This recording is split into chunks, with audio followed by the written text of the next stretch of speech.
11th and 12th grade, 11th and 12th grade. We have a special guest today, as you can see, Mr. Barrett Brooks.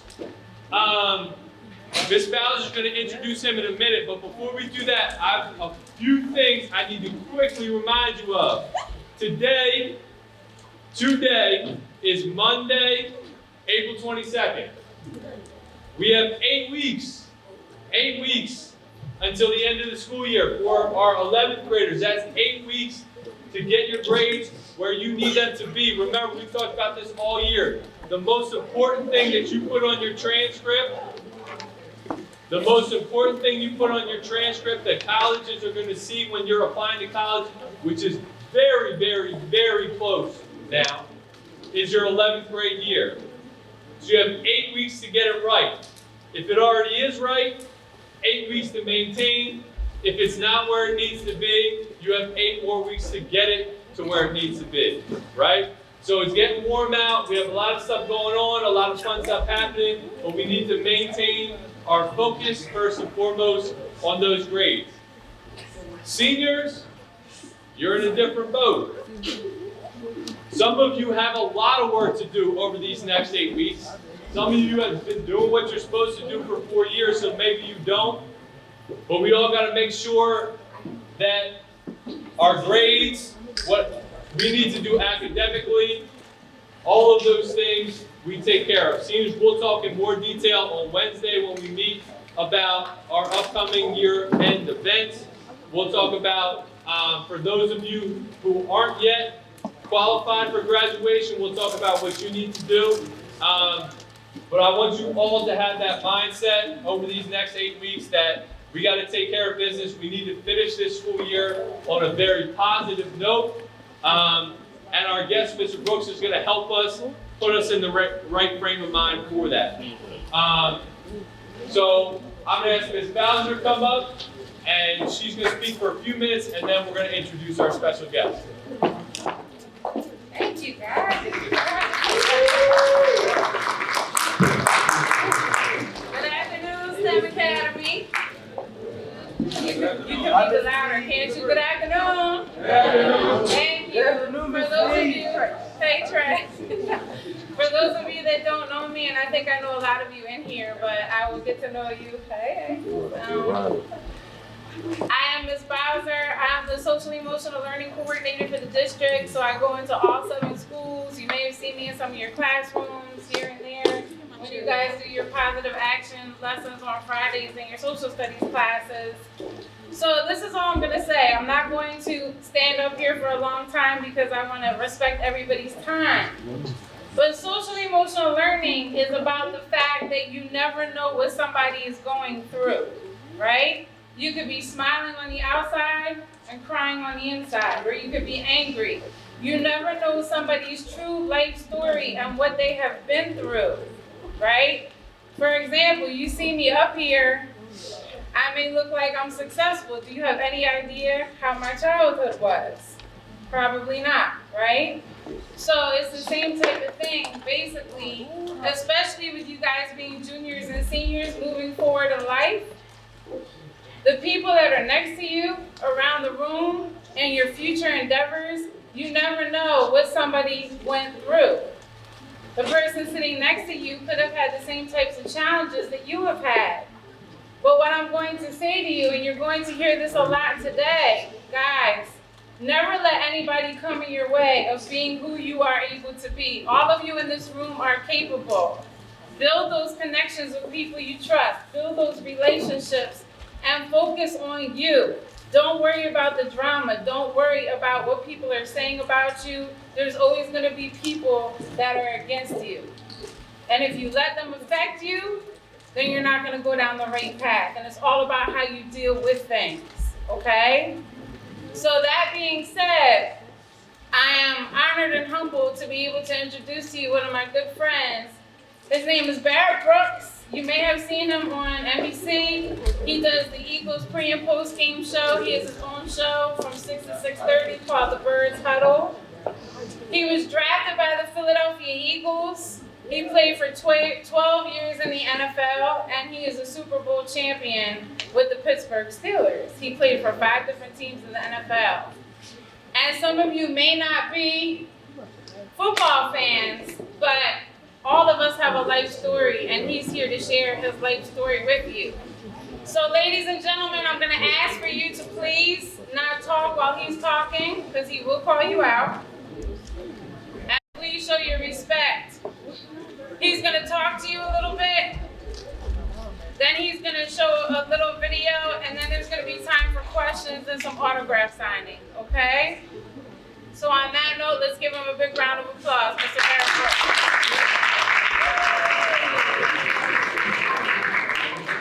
How y'all doing today? I'm talking. How you doing? Hey.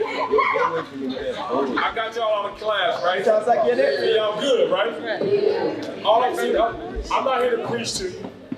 I just want to talk to you a little bit, rap to you a little bit. I want you to be successful. So I'm gonna put you down on how I became successful. I took myself to being successful. 12 years in the NFL. You know what I mean? I make more money now off the field than I made on the field. So you can get rich not just by playing sports. You can get rich, but also being the best version of yourselves you can be. I want to put you down with being successful. I want to tell you what I did to become successful. So I'm just going to tell you about my story on how I was able to obtain what I've obtained in my life. I've done a lot in my life. And yes, football helped me through it. Football helped me obtain a lot in my life. But I'm gonna tell you the truth. I hated football growing up. Hated it with a passion. My mother made me play. She said, them streets ain't gonna raise you. I'm gonna make sure I keep you busy so I ain't gotta worry about anything. That way when you come home from practice, you're tired. So I hated football. Hated it. Why? Football was hard.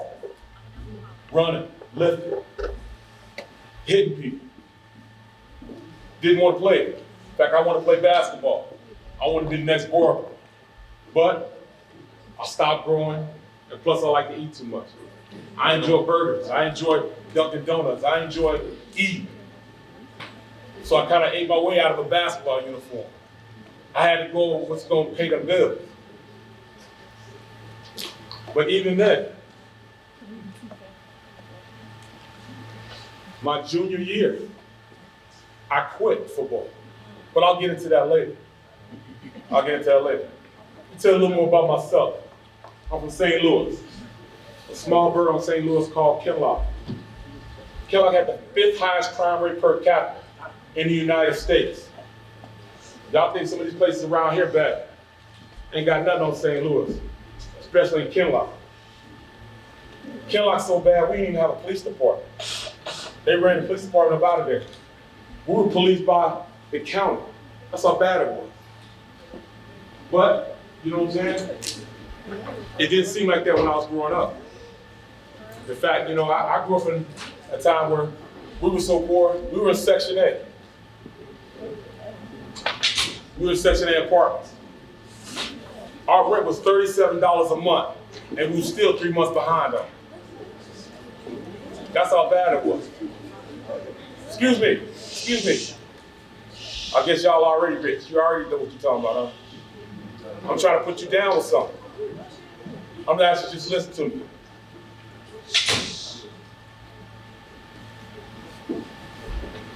So what I did learn in the process of me growing up, even though I had a lot of adversity towards me when I was growing up, my circumstances were bad, I didn't know they were bad. Because everybody around me was the same way. The same way. In fact, I'm gonna tell you the truth. I admire you guys. I really do. I'm glad I didn't have to grow up the way you guys have to grow up. I admire you. So I know it's tough. Because I don't know if I could have lived through what you guys are going through right now, especially with social media. I don't see how you guys do it. Social media can be great, but it can also be the worst thing in the world for you. So what you don't understand that once you hit sin, it's privileged to 8 billion people in this world. 8 billion people. And once you press sin, you can't take it back. You can't take it back. So if you're pressing sin, does it represent who you are as a person? Is it conducive to what you want the world to know?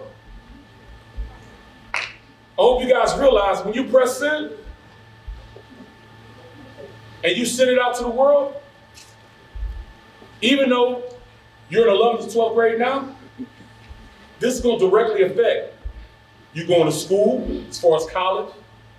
It's going to directly affect whether a Fortune 500 company wants to hire you. So if you keep sending bad stuff out there, there's not a team or a company that wants you on that staff. There's not a team or a company that wants you in their school. What you said out there right now is going to be a direct reflection on who you are, and they're going to judge you by it. That's why it's important now to think about before you send something. Wait 5 minutes. Think about it. I know you want to be successful, but it's going to take you really understanding that once you press send, you cannot take it back. Doesn't represent you and your family. Is that how you want to be portrayed? Is that who you want to be looked at as? Doesn't give a good example of who you are in your family, because that's who you're representing. I enjoy being successful, but I didn't have to go through what you're going through right now.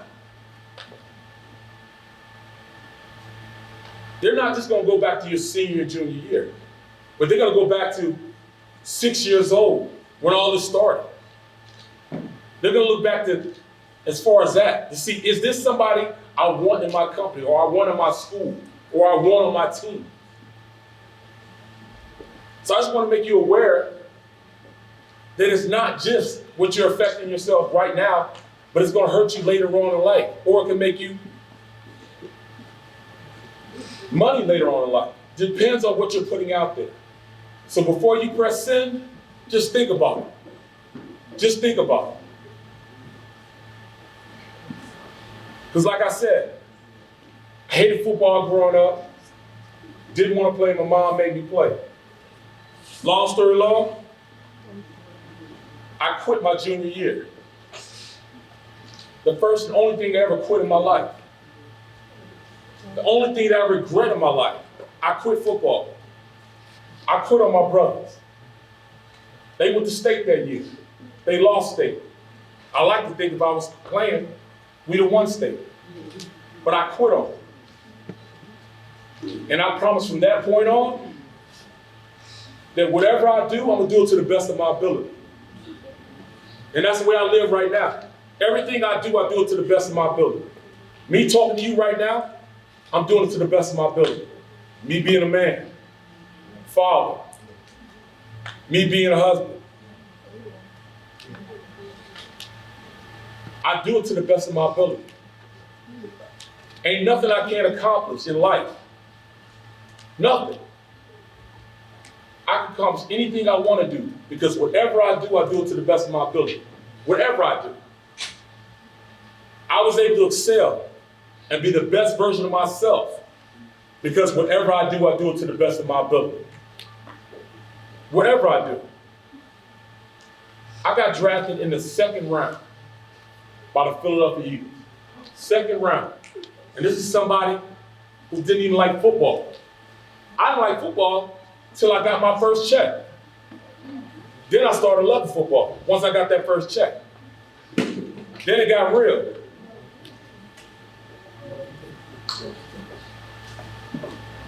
I'm talking to y'all talking. I'm talking to y'all talking. I'm just saying, they already rich. I'm just saying, they already rich. That's all I'm saying. But real talk, if you apply that to your life, there's nothing you can't accomplish either. You can accomplish anything you want in the world if you apply it to them right now. Anything. I got drafted in the second round, and that's when football really started. Because getting drafted was easy. That was easy. I knew I was a gifted athlete. I knew I could play. I knew I was better than most people in the draft. I knew that. Football didn't start being football until I got on the team. And I was in that locker room. Because like it or not, 5 minutes after I signed my first contract, they're trying to replace you. The ink's not even dry yet. They're trying to find somebody bigger, stronger, faster, and cheaper than you are. There's no loyalty in the NFL. That's why people think the NFL stands for for National Football League. What it really means, not for long. They don't care about you in the NFL. They're just trying to win championships.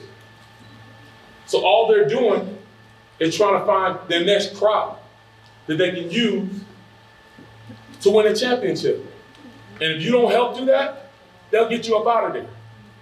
So even to qualify for an NFL pension, you got to play 3 years and 3 games. The average for an NFL football player's career is 3 years. So you got to make it to the 4th year to even qualify for a pension. Another, glaring statistic also is that 80% of the NFL football players that play on a team, 2 years after they retire, are broke. No money. 80%. So all them stars you see playing on Sunday, when they retire, 80% of them are dead broke. No money. You gotta have something to fall back on. That's why education is so, important.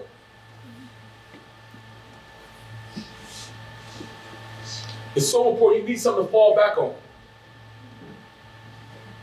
You gotta have something that you can say, all right, then I'm not playing. I gotta find somebody to pay me. So you gotta make sure you get the grade. I'm not saying I was an A student, but whatever I do it to the best of my ability. The best of my ability was a B average. I graduated with a 3.1. That's the best that I could do. I tried to get A's, but I couldn't. But that's the best that I could do.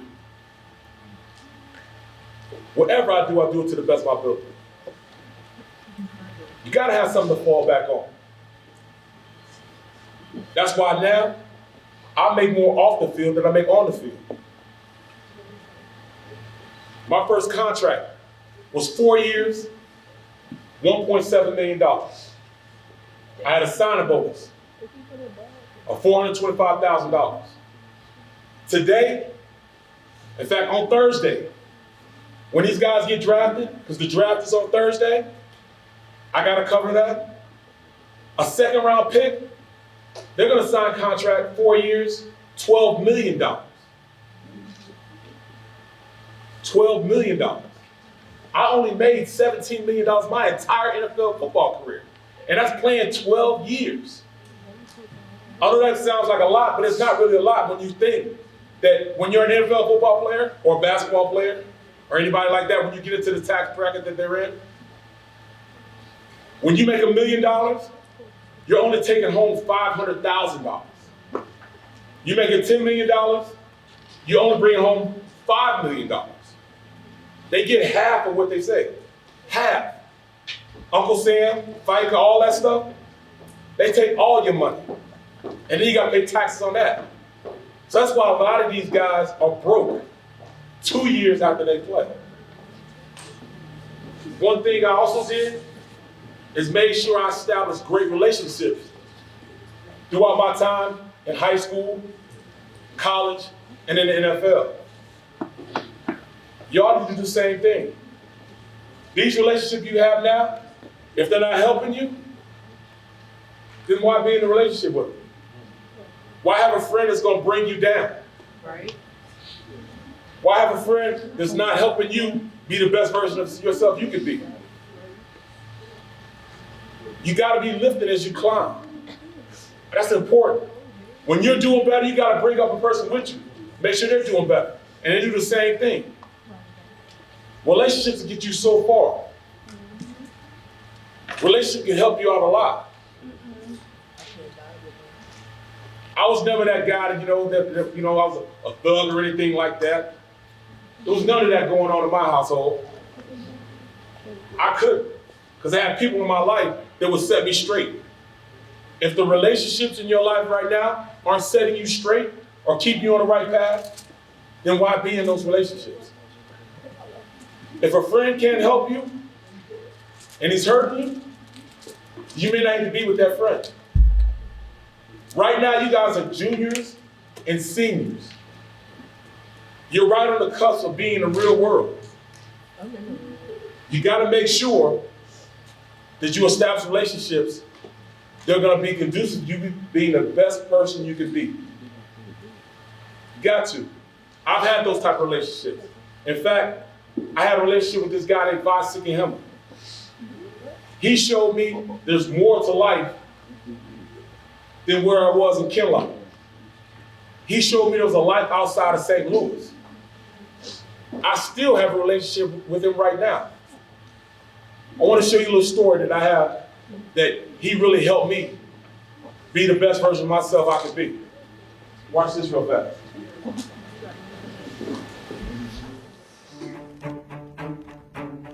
I get a call one night, and it's the guy who tells me he's an agent for Jose Canseco. Did I know who Jose was? And I said, yeah, the baseball player. Well, I'm calling because Jose has retired from baseball. He's starting a boxing career. We just secured a venue for his first fight. It's going to be in Atlantic City. And we'd like for you to fight him. And I said, why? He said, well, busiest shopping weeks of the year. You're in local television, you're a former athlete. You'll help promote it, and we want Jose's career to start off with a win. And something about just hearing that sort of just made me bristle. I said, listen, there's no way he's going to beat me. Well, I'm from St. Louis, a suburb of St. Louis called Kinlock. Really, really bad place. But, I didn't know it was bad. I didn't know it was poor because everybody else around me was the same way. Football in St. Louis is like king at the time. The Cardinals were the big thing. O.J. Henderson, Stump Mitchell, Sikahema, kick returner for the St. Louis Cardinals. The Cardinals' best offensive play is about to happen here. That's Sikahema punt returning. I'm from a small island in the South Pacific called Tonga. I'm the first Tongan to ever play in the National Football League. My father's a boxer, and the master plan in immigrating to the States was to train me to be a fighter. My dad, his dream was that I would be the heavyweight champion of the world someday.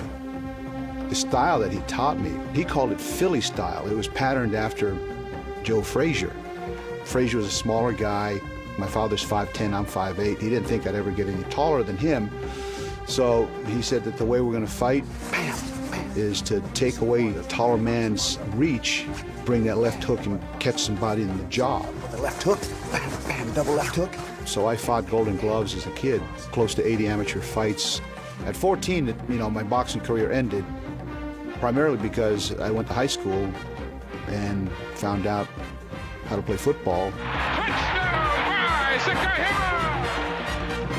This is around about 10, 11 years old, 12 years old. My uncles used to always go down to Busch Stadium, and my uncle would always bring me down just to see the players. They had a parking garage that was right across the street from the stadium.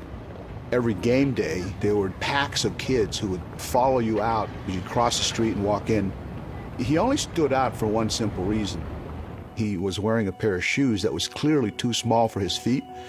So he had taken a razor and he had cut the toes, the top of the shoe off.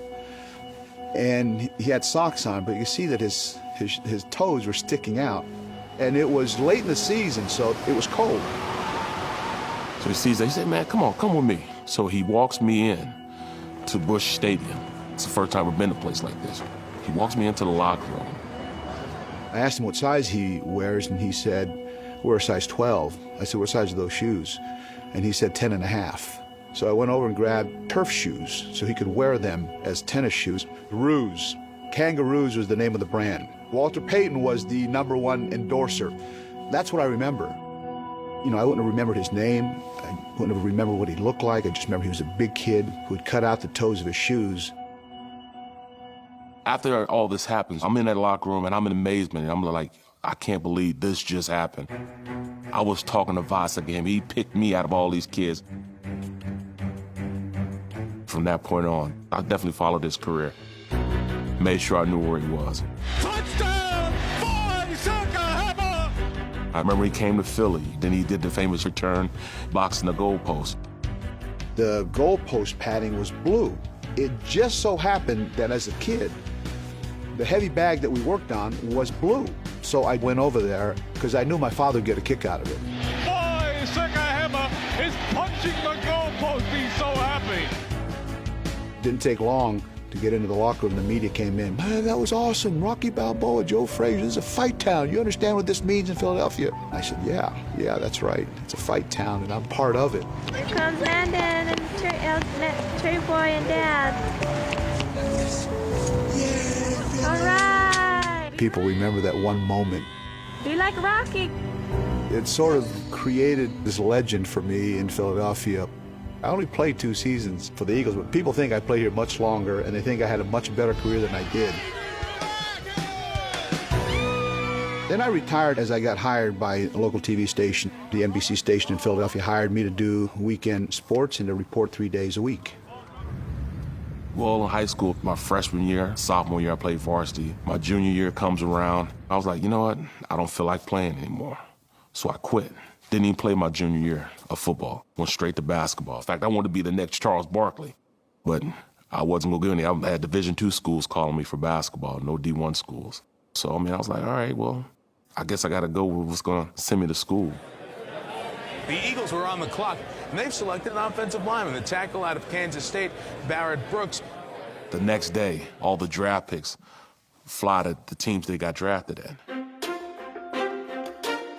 We can come out to talk to the media and tell them who we are, and they introduce and everything. I'm sitting in the media room with everybody else. Door opens behind me, and they walk in. I see Vi out the corner of my eye. I'm like, Mr. Sekahema, Mr. Sekahema. And I look up and I say, hey, how you doing? He says, it's me, Barrett Brooks. I go, welcome to Philadelphia. You know, 2nd round draft pick, that's pretty cool. I said, no, bro. You gave me my first pair of shoes. You gave me the Roos. Remember the Roos? I got up and I said, you gotta be kidding me. He goes, yeah, I'm here, man. I'm here. And guess what? Mr. Sekahema, I can afford my own shoes now. He was like, what? I can buy any shoe that I want now, man, but thanks to you, I'm here. I watched with great awe and I watched with great pride. Because to me, it's like this is watching one of my kids. I knew him when, and then he becomes an NFL player. It's all on you, Barrett. And has this great career and wins a Super Bowl. It's a touchdown, Pittsburgh. Bootlegging on their keeper left. Get her done. That's all we got to do. We do our job. They don't want it. We've remained close since then. We ended up living and raising our families in the same area, in the same city, ended up in the same profession, television. And lo and behold, who comes up out of the fold again? Vi Sekahema. You know Barrett?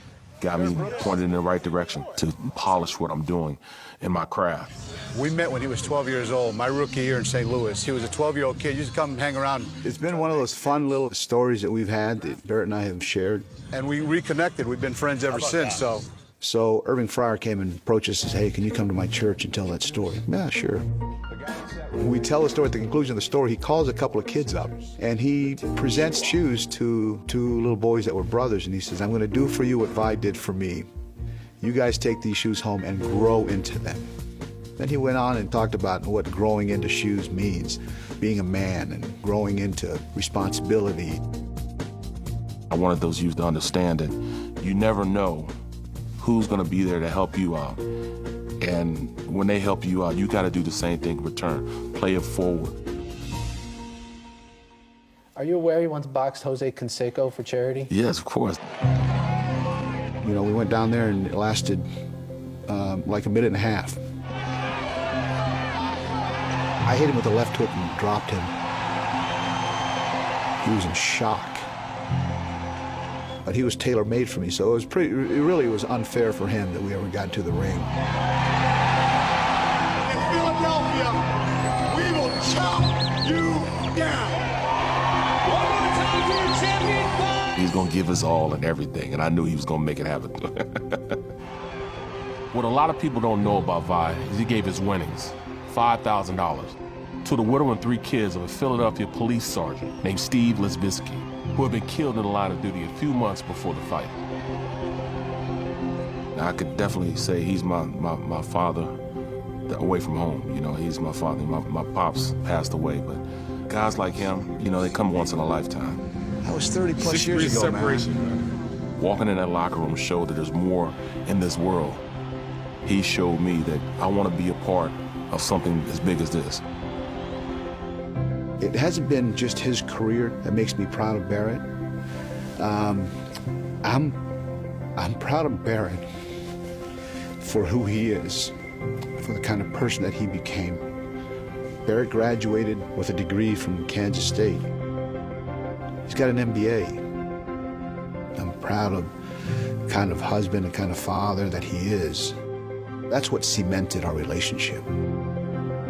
Look, it all started with a pair of shoes. All started with them shoes, man. Pair of shoes, that's how it all started.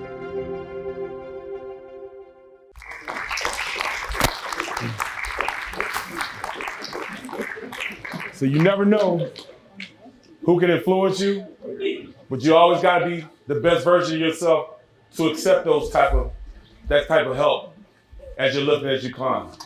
Make sure that you have the right people around you to help you, get you on the right direction. You gotta make sure of that. If they don't help you, then they're hurting you. If you're not helping, then you're hurting them.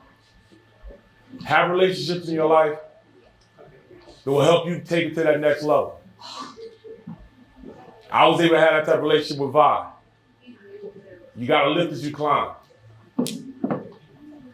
And one thing I want you guys to know, if you didn't hear anything else I said to you today, over the next 8 weeks,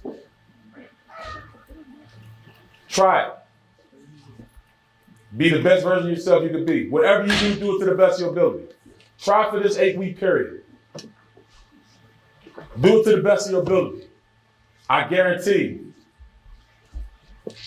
it'll take you to that next level. Try it. I'm just asking you to. For 8 weeks, you got 8 weeks of school left. Just 8 weeks. Try to be the best version of yourself you could be. Do everything that you're doing to the best of your ability, and I guarantee you, you'll reap better rewards than you've had this entire year. Just try it. Thank you, and I appreciate you guys listening to me. Anybody got any questions? No questions? Oh, there you go.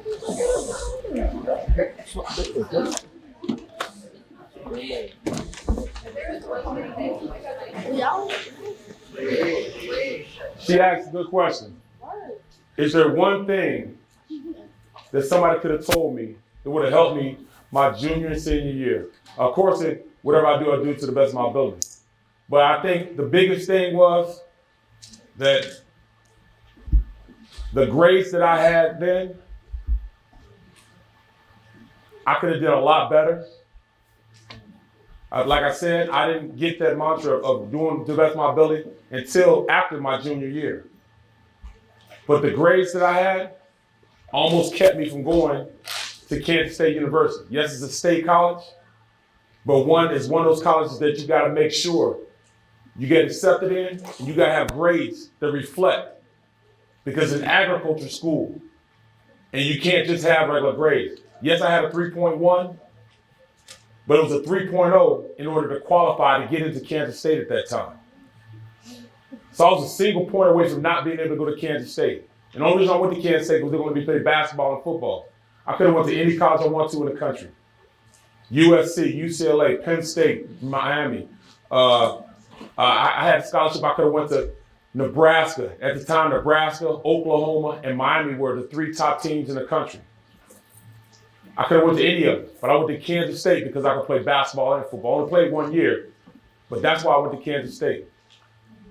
But grades mean so much. Like I say, I don't make any money really talking on TV. You would think I do, but I don't.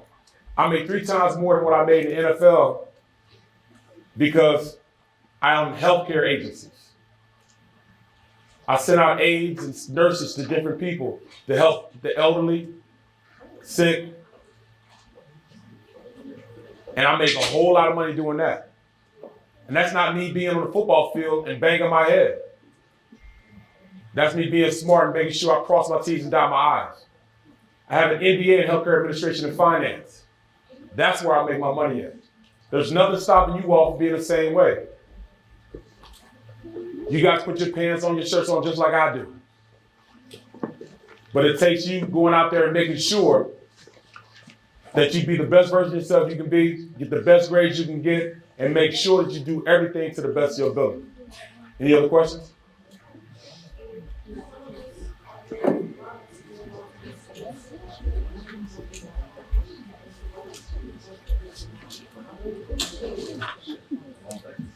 That's also a good question. She asked, some of us, including myself, have made mistakes in the past. And it kind of influences what I'm going and what I'm doing in the future. How do you keep from doing that? Well, I use that as a game plan to make sure that I have a way in which I go forward. I use it as a driving force to make sure I go forward. I may look back just to see what not to do, but it does not depict who I am. It's not a direct representation of who I am now. I've gotten better, I've grown. So the mistakes I made in the past only made me a better man in the future. So make sure that, if you did make mistakes in the past, know you can conquer them, know you can grow from them, and it'll only make you a better person in the future. Anything else? Anybody else have a question? Say it again? He asked another good question. Is the NFL rigged when I was playing? You know what? It's too hard for it to be rigged. They say they have a script and all that. It's too hard to get 53 men on each team to coincide with a script. I mean, I never saw a script. And I know for a fact that, it's too hard to get people to work with that script. There's too many egos in the NFL to be, all right, I play with guys like Ricky Waters and Charlie Garner. In order to have a script, you'd have to get those guys to act like they like each other? No. But you never said no. No, I mean, we already said it. No. When I was playing, I could definitely say no. Now, I doubt it seriously. It's just too hard to get all those men to coincide and do those things on the field at the same time. Egos get involved. They want to be the best version of themselves. They want to be the best players, and that's the biggest thing. There's a lot of egos out there, and I doubt seriously they're going to say, all right, you're going to lose this game. It'd be a whole lot of, no, we ain't losing the game, bro. No. What'd you say? It depends on how you do what you do. You know what I'm saying? He asked, what was it like playing with Jerome Bettis? Jerome Bettis, me and Jerome was like this. In fact, Jerome Bettis he had the best feet as far as a running back I ever seen in my life. You wasn't worried if you missed your assignment? I start with somebody else. No, I mean, with him, it didn't matter. We could give the ball to him. This is our thought process, especially when we're going to win a Super Bowl. We could give it to him 3 times, we're guaranteed to have a first down. If we needed yards, we knew Buster was going to give it for us. So if we say, all right, we need to make a 90-yard drive, we can say, Busty, we're going to give it to you every single time down the field, and we were guaranteed to get a first down. There's no team that could stop us from getting a first down as long as he was carrying the rock. So, how did you, Say it again? How did I do? She asked me a question. How did I act? How did I tap back into football? How did I get back into football when I quit? Well, my mother made me go back and begged the coach to get back on the team. And I didn't know she had called him earlier and said, I want you to make it hard on him when he comes in. I want you to make him really beg. So I had to really beg this man because my mom said, don't come home if you're not back on that football team. So I had to go really beg this man to let me back on the team. I'm like begging him, like, come on, coach, I gotta be on the team. If you don't, my mom ain't gonna let me back in the house. I mean, it was really like that. So I had to beg him to get back on the team. And once he let me back on the team, you know, things were cool, but you know, I still can't believe I quit. You know, it's one of those things where I still regret it. That's the only thing I regret.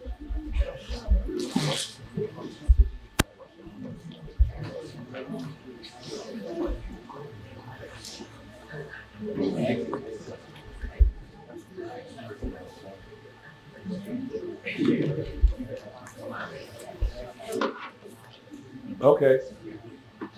He asked what advice I can give him to break into the animation, you said animation industry. I would think it's just like producer. I produced before I got on TV. I worked at NFL Films as a producer. So I used that as a stepping board to become an analyst in the football. I actually interned, and you're gonna have to intern somewhere in order to get your foot in the door. I interned at NFL Films. So I went there, I wasn't getting paid. I'm serving Ron Jaworski and all these guys, Sterling Sharp, Brian Baldinger. I am virtually serving them coffee, going to get Chick-fil-A runs for these NFL football players, former NFL football players. And here I am, I got a Super Bowl ring and none of them got a Super Bowl ring, but I had to humble myself enough to go and do those type of things in order for me to become the person I am today. It got my foot in the door. So yeah, I served and went to go Chick-fil-A runs. I went and picked guys up from the airport. I did all that stuff to make sure I got my foot in the door. And I would do it again if it would help me take it to the next level. So yes, you know, you gotta go through your bumps and bruises. You gotta go in there. You gotta intern, put yourself in a great position, you know, and it doesn't matter what you think you can't do. You can do anything you want to do as long as you keep your mind focused on that, head straight, and making it happen. Who's the most famous person in your phone? What's that? Who's the most famous person in your phone? The most famous person in my phone? Yeah. Charles Barkley. I got Jordan in my phone. Who else I got? I got T.O. on my phone. Oh, you name it. Yeah, I got many people. Last one? Okay, no. Do I have AI on the phone? No, I don't have AI on my phone. Not anymore, no. Would y'all beat yourself? No, that's my guy, but I done had like 3 phones since back in the day when I was with AI. You know what I'm saying? Can I get your number so I can get your number? Yeah. All right, guys. Let's thank our special guest. Thank you.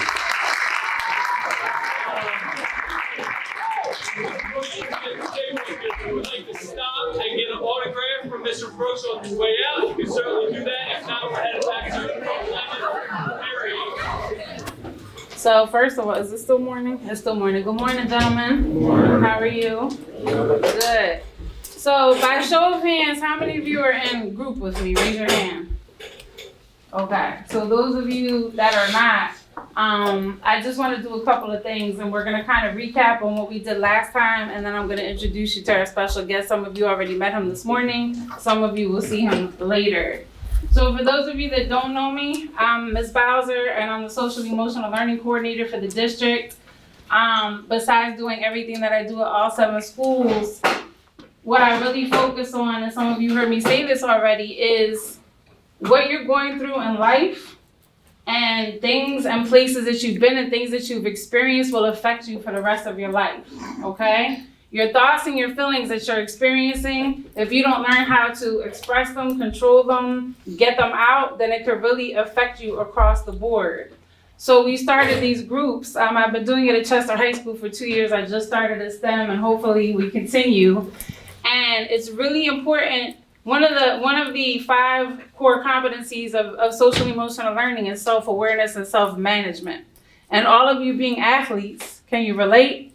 How important is it to understand how you're feeling and how your reactions are going to affect your every move on and off the field, in the classroom, outside of the classroom, and how you're gonna move forward with life.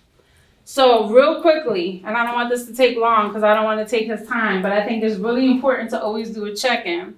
And those of you that are in my group, you can start first. I want you to give me one feeling right now that you're feeling right now, present in the moment. Just one word. It could be negative or positive. And I want to start with you. Good. You're feeling good. And we could be creative with these feelings, guys. You're feeling good, Duran? Happy. Happy. Good. I don't know. You're kind of like so undecisive right now. Okay. I'm good. You're good? I would say I'm at peace right now. At peace. I like that. That hungry? Okay. I hope you get a chance to eat. Tired. Tired? Good. Good? I'm tired. Tired? Good. Good? I'm good. You're good? I'm good. Good. All these goods. Come on, guys. Can we be a little creative? You're cool? Chilling? Calm? Calm? At peace. Relax. So how you feeling? Blessed. Blessed. I like that. How are you feeling, Miss Morgan? Oh,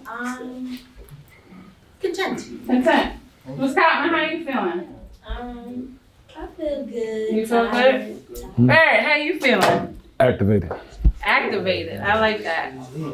And guys, I honestly feel really good right now. I was a little tired this morning, but I'm happy to be here with you. I'm happy to be here. What's that? I did. You missed it. He said activated. Activated, yes. he feels. Yeah. Huh? Who? Oh, Miss Scott, which one? Which one? I'm sorry, I should have introduced that. No, you're Miss Cottman is my intern. She's a senior at Wilder University. She's studying social work, and she's been with me all year learning about the ins and outs of the job that I do. And Miss Morgan, you explain your Yeah, role. I know my roles. So I'm a site supervisor for our grant that's working in Chester Upland. So basically my main job is supervising school counseling interns here. If you've seen one of my interns, she's very tall, blonde, Victoria. She's here like 1 day a week. And then I should have, I think 2 or 3 interns here next year. So you'll see more of us, but yeah. Okay. Easy sense as well. Now, one thing I just want to bring to your attention, guys, is what we kind of talked about the last time we met as a group, and I know some of you were not here.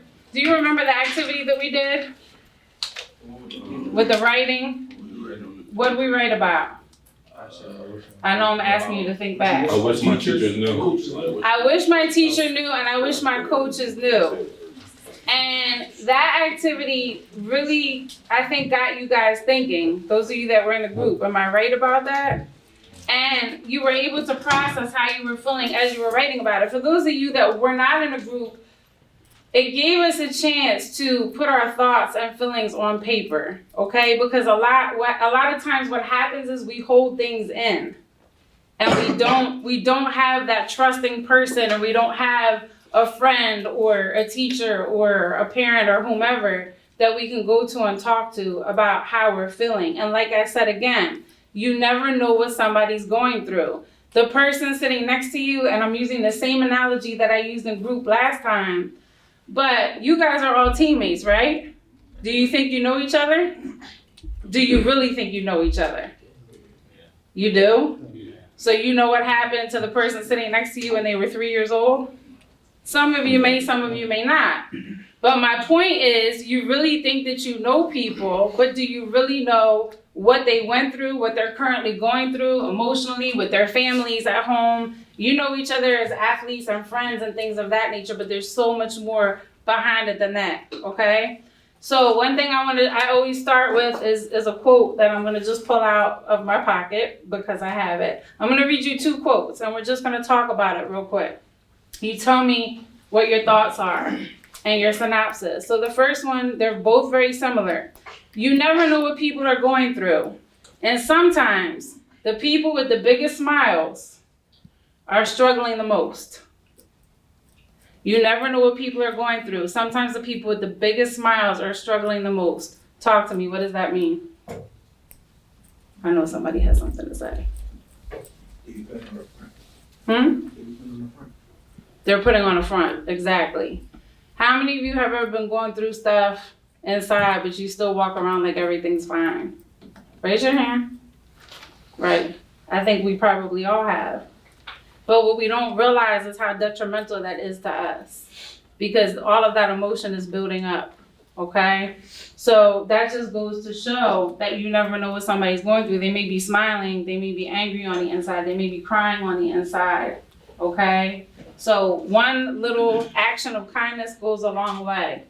And then the next one is very similar, but there's more layers to it. No one knows what you are going through but you. People will judge you.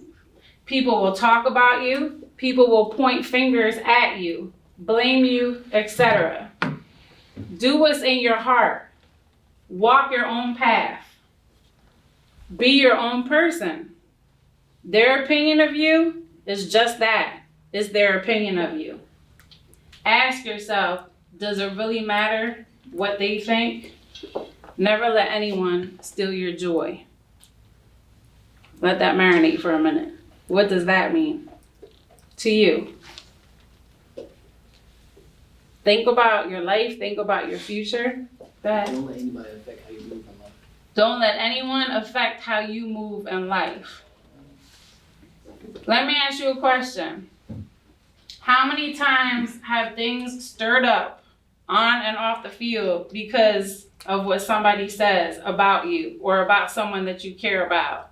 When we think about fights that happen in schools, when we think about posts that happen on social media, that's where it all stems from.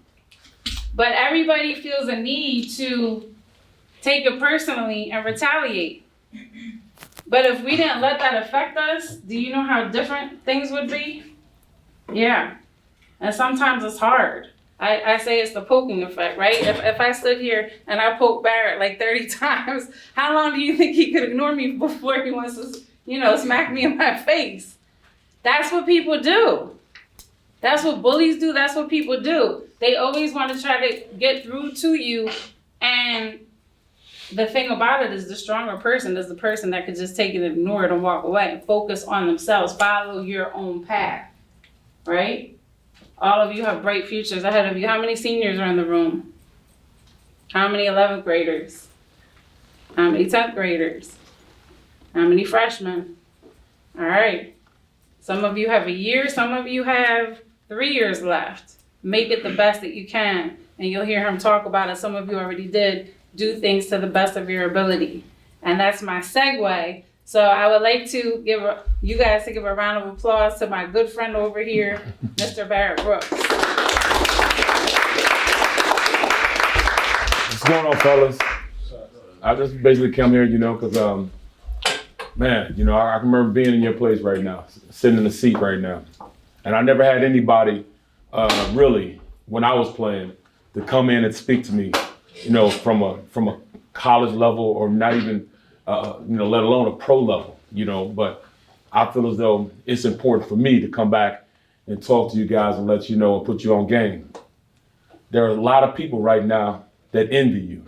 There's a lot of people right now that are looking up to you. Because of that, it's a lot of people that are going to hate on you.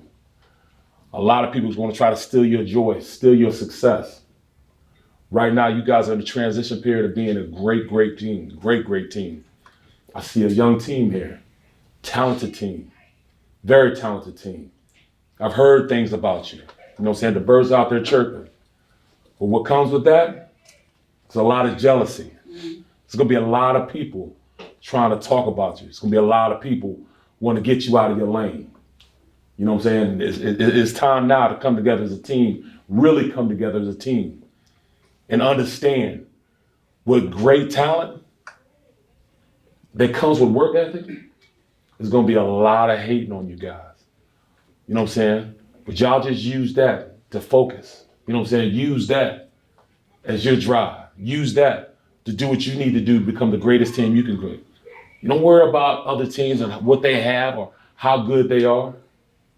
Just worry about yourselves. doing whatever you're doing to the best of your ability. Don't worry about anything but the people that's in this room. That's all you need to worry about. Focus on being great. That's how it all starts, being great. I won a Super Bowl not because we were the most talented team. We had a second-year quarterback. We had a defense that was great. We had an offense that, our best receiver was slow as pond water. You know what I'm saying? I mean, Hines Ward was slow, but you couldn't cover him. You know what I'm saying? Nobody could cover him because he worked so hard, number one. And number two, he just had that air about himself, that confidence in himself. Start building that confidence now. Building that confidence, nobody can stop you. If y'all think like that as a team, there's nothing you can't do. Nothing you can't do. Nothing you can't do. We played teams that were a lot better than us. But we knew when we stepped on the field that we were the best team in the NFL.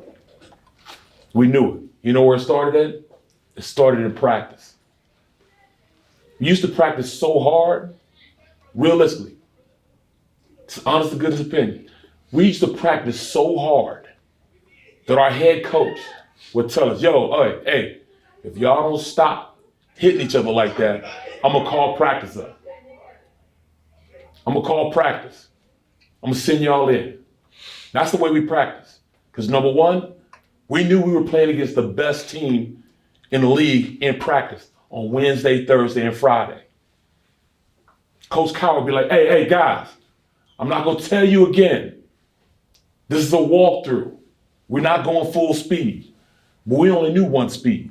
We were either on or off. You gotta build that right now. Start that, especially as young as you guys are, start that right now. I mean, he just finally got tired one day. Hey, guys, call it up. Hey, take it in. Take it in. Told us all to go into the locker room. We got halfway on the field. The coaches went in. The whole team came back outside, and we finished practice without coaches. If you get that same type of work ethic, you get that same type of mindset, there'll be no team that can beat you. No team. Because number one, yeah, we played on Sunday, but we knew we already played against the best team on Wednesday, Thursday, and Friday. I know I was blocking the best nose tackle in the league in Casey Hampton. I knew I was blocking.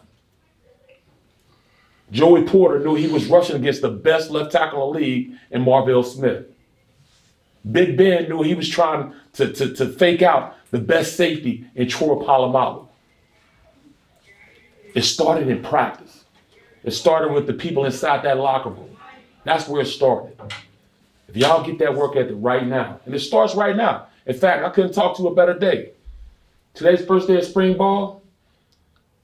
Started today. You know what I'm saying? There could be times, you being a goody two shoes, outrunning everybody. You run full speed. Don't care about what nobody say. Run full speed. Condition your body to be great. If you condition your body to be great now, it comes easy in the game. It'll be easy in the game. But it all starts right now. Right now. Right now. Like I said, I talked to some guys here already. Getting to the NFL was easy. I knew I was talented. I knew I was good enough. I knew I was going to be there. At the time, there was only like 40 guys in the NFL when I started playing that were over 300 pounds. When the year I got drafted in the second round, I was actually the number 3 offensive lineman. Things didn't fall the way it was supposed to, but I went to the combine. I ran a 4.99. 4.99, and I ran a 5.01. I was 6'4.5", 310 pounds. I had a 34-inch vertical. So I already knew I could play. I already knew I was tough. I already knew I was a tough SOB. I shut down the number 1 and number 2 defensive end in the country. Shut them both down. A guy named Audrey Beavers from Oklahoma, and this guy named Trev Alberts from Nebraska. Shut them down. I shut down Canavis McGee and Alvin Williams. At that time at Colorado, they were like top 10 as far as defensive ends in the country. Shut them both down. It wasn't about that. What it was all about is when I got to the NFL, that's when it got hard. That's when it got hard. Staying in the NFL, that was the hard part.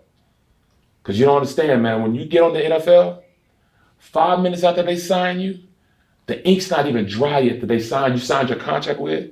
They're trying to replace you with somebody bigger, stronger, faster, and cheaper than you are. So it's all about that staying power. Like I said to him before, NFL don't stand for National Football League. It stands for not for long. That's why, in order to qualify for the pension in the NFL, you got to play 3 years and 3 games. You got to get to that 4th year because the average NFL football career is 3 years. So the NFL ain't stupid. They don't want to pay your pension. So that's why you got to get to that 4th year and play 3 games before you qualify for your pension. It's all about that staying power. You know what I'm saying? But it's time to start working now.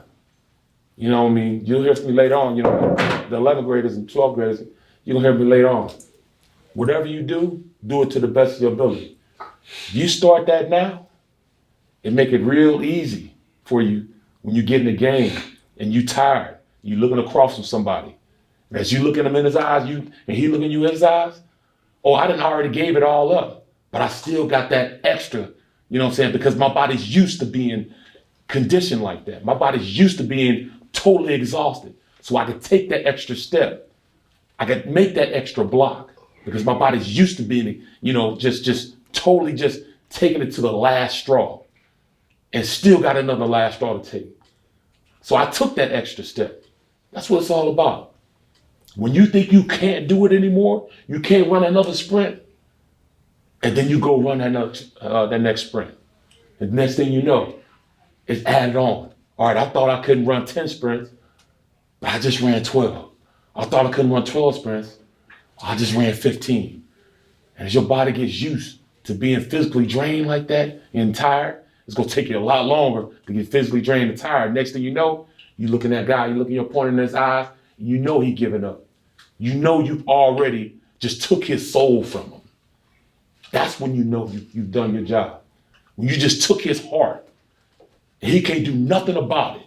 You just whipping him and he can't do nothing about it. That's when you know. But it takes you going out there and making sure that you exhaust yourself totally to take it to that next level. So good luck, man. Good luck. I said a young, talented team here. You know what I'm saying? But don't mean nothing. Talent. I know a lot of talented guys. I've seen him. Look at the 76ers. 76ers had a more talented team than the Knicks. But who won? The Knicks won because, number one, they took it. They snatched it from the 76ers. They out-hustled the 76ers. And that's the worst thing anybody could say. That'd be like just smacking me in the face. Oh, he outworked you. What? Outworked me? I can see I'm going to get beat. You know what I'm saying? This guy might be across me. He might be a better athlete than I am. So I can understand that. Somebody beat me, he's just a better player than I am. But no one will ever say, no, they beat B. Brooks because he was tired. No, he didn't have it in him. No, you're not going to beat me like that. And that's what I saw this last game with the 76ers. Embiid, all of them. The Knicks just out-physicaled them, out-hustled them. And that's the only way they can beat them because they're the lesser talented team. The Sixers are way more talented than they are. But the Knicks wanted it more than they did. They took it from them. Don't let anybody take nothing from you. If they take it because they're a better team, better athletes, I can understand it. You know what I'm saying? I'm going to hate it, but I can understand it. But never let a team come on your field or anywhere else and out-physical you, outplay you as far as hustle. No, that'll never happen. Not for me. It should never happen to y'all either. Take care of the 3 things you can take care of. The 3 things you can take care of. Number 1, be in great shape. As long as you're in great shape, you're good. Number 2, the way you work on the field. That's what you can control. You can control being in great shape. You can control how hard you work on the field. And number 3, being in that playbook. Know your plays the best way you can. Those are the only 3 things you can control. You can't control playing time. You can't control what your opponent's going to do, how they're going to do it. But what you can control was those 3 things. control those three things, you guys will be all right. Good luck this year, y'all. Good luck.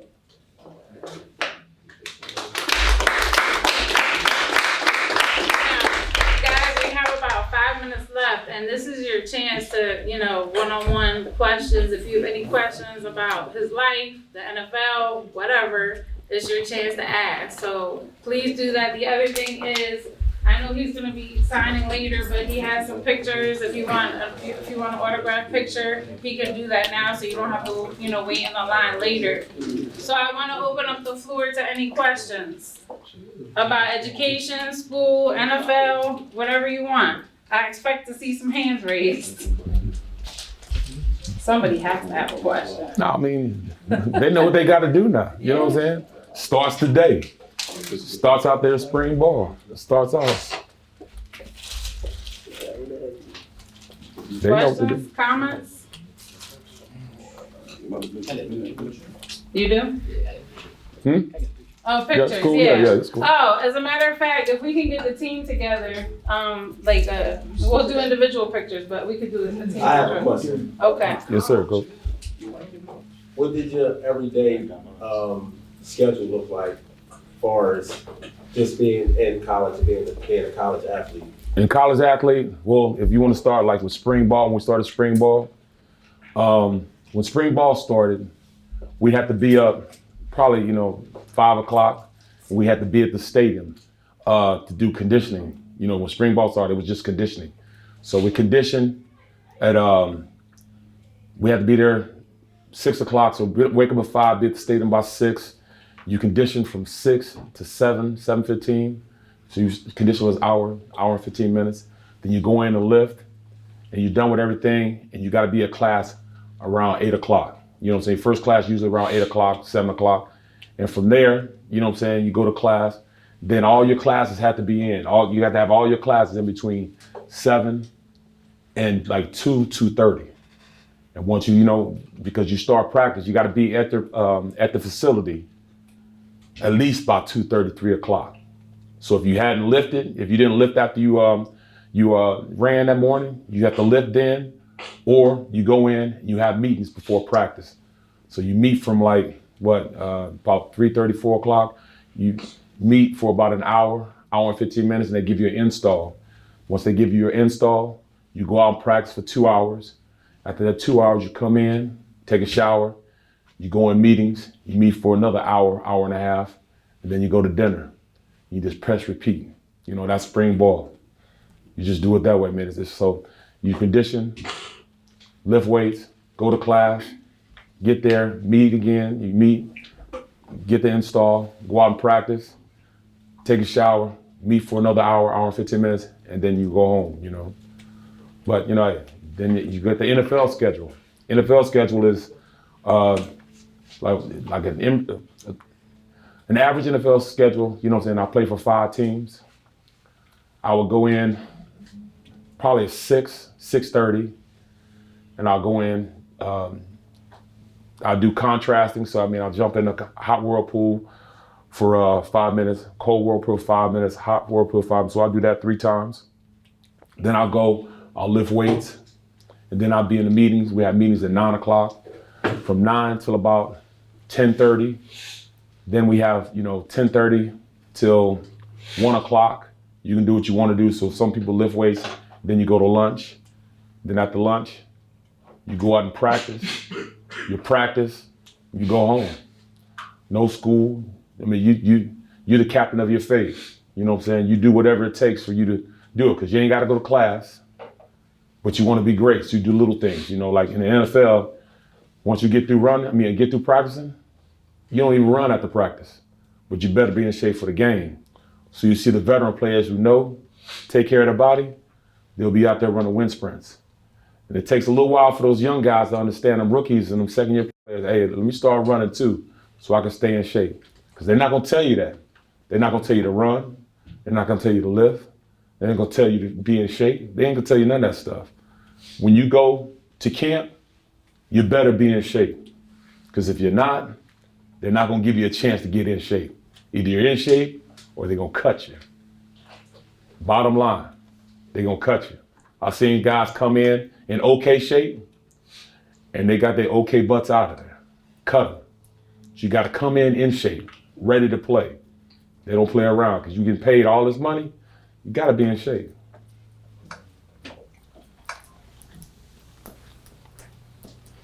No other questions? I got one more. Can you speak to the importance and the emphasis on the academic component to even make it to the Division I level to have the opportunity, or any level at that point? No question. You know, that's big. You know what I'm saying? Not only, you know, people look at it from the standpoint of, all right, you got to get the grade, you know what I'm saying, so you can qualify to go to college or qualify, you know, ACT, SATs, you know, but it's not just that. It's about taking care of business. You know what I'm saying? Got to get the grade. You know, if you're going in on scholarship, take advantage of it. Take advantage of it. You know what I'm saying? You know, not everybody's going to make it to the NFL. You need something to fall back on. Get the grade, you know what I'm saying? And plus it's just the discipline of training yourself to do what you don't want to do, but you got to do. You got to go to class. You got to get the grade. You know, I'm not an A student. I was never an A student, but I got B's. But I worked my butt off to get those B's. I worked hard. I studied when you know what I'm saying, nobody else is studying. Sometimes you can't go kick it with your boys. You got to go study. You got to take care of business. And that's what it's about, taking care of business. You know what I'm saying? You sacrifice now for the future of your labor later. Sacrifice now, get the grade. You know what I'm saying? I mean, like I said, the average NFL career is 3 years. I played 12. I was cool. But not a lot of people play 12 years. Even right now, I make more money off the field right now than I made when I was playing. See, when I was playing, it was crazy. It was crazy because you know what I'm saying? I signed for $1.7 million. My signing bonus was $425,000. That's it, $425,000. But I thought I was rich. In fact, let me tell you how ignorant I was to even making money. You guys gonna get paid when you go to college. You got this, you know, the name, likeness, and all that money they making now. I didn't have that. But when I got there, I got my first check, I looked at it.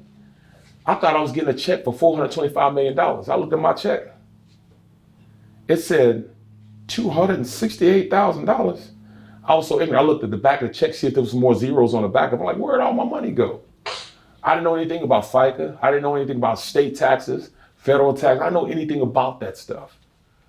So even these, you know, guys, hey, you're making $1 million? They ain't bringing home $1 million. They're bringing home $500,000. You see a guy making $10 million, I mean, he's bringing home $5 million. Even though these NIL deals. If you do get those type of deals, make sure you put your money away because you got to pay taxes on that money. And they just giving y'all money like that, you got to pay taxes on it. Don't ruin everything before you even get to the NFL. There are kids right now that getting this NIL money and not putting money away for taxes. Bruh, they'll come get you for tax evasion. You gotta make sure you pay taxes on that stuff. So, you know, life isn't a game, man. You guys are at a point right now where life isn't a game anymore. It's getting serious. You athletes are getting serious, man. It's crazy, man. But hey, you got a leg up. You got people around here that care about you, you know what I'm saying? You know, they had me come in and they ain't even paying me. Usually I get paid to do this. They ain't paying me. You know what I'm saying? I came in because, you know, I've been reading about y'all. You know what I'm saying? I've been hearing about y'all. The word is out. Protect yourself. Protect each other. You know what I'm saying? Keep y'all circle tight. Get together now. You know what I'm saying? Get it together now.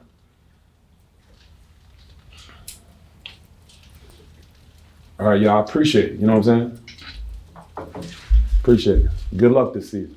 Well, it's off season, getting ready.